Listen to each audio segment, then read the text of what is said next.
Une des clés que j'aimerais vous partager aujourd'hui pour améliorer votre ressenti, votre qualité d'être, votre qualité de vie, c'est de vous parler de l'importance de nommer, de conscientiser les émotions que vous vivez. Alors pourquoi est-ce que c'est si important de venir nommer, de venir conscientiser ces émotions? Pour plusieurs raisons.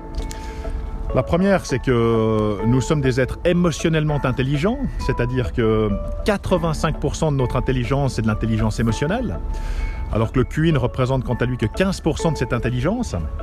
Donc déjà rien que pour cette raison, je pense que ce serait dommage de venir se priver d'une partie de notre intelligence.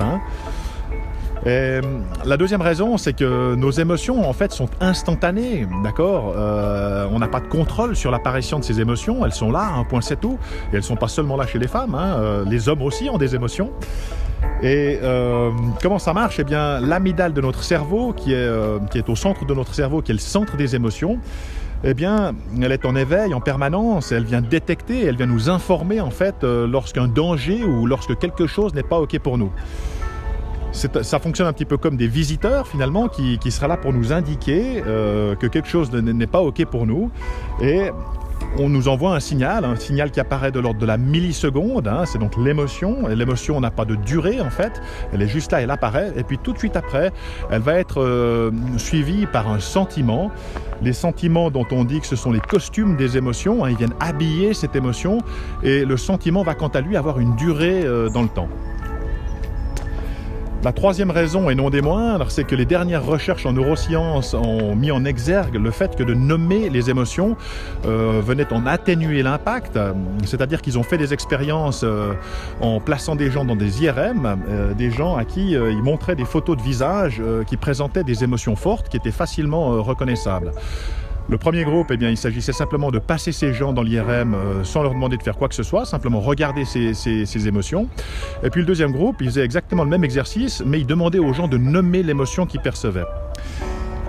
Et qu'est-ce que l'analyse des IRM a permis de démontrer? Eh bien, c'est que les gens qui nommaient l'émotion, l'impact de ces émotions était largement atténué, simplement parce que l'émotion surgit, et comme je vous l'ai dit, au niveau de l'amygdale de notre cerveau.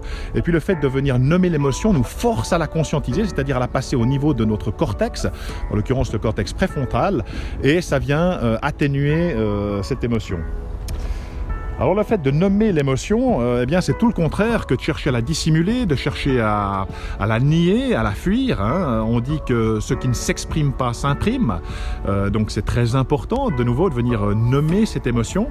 Et puis le fait de la conscientiser, de la nommer, ça permet de nouveau de l'accueillir, de se dire ok, comment est-ce que je me sens, quelle est mon émotion, qu'est-ce qui a généré cette émotion, et qu'est-ce que je peux faire par rapport à ça pour changer mon état et mon ressenti. Alors si cette vidéo a suscité en vous une émotion, c'est une bonne occasion de pratiquer cet exercice. Vous pouvez peut-être me laisser un commentaire sous cette vidéo pour m'indiquer quelle est cette émotion. Et puis je serai comme d'habitude heureux d'échanger avec vous à ce sujet. C'est tout pour aujourd'hui. Jusqu'à notre prochaine communication. Je vous dis au revoir tout le monde.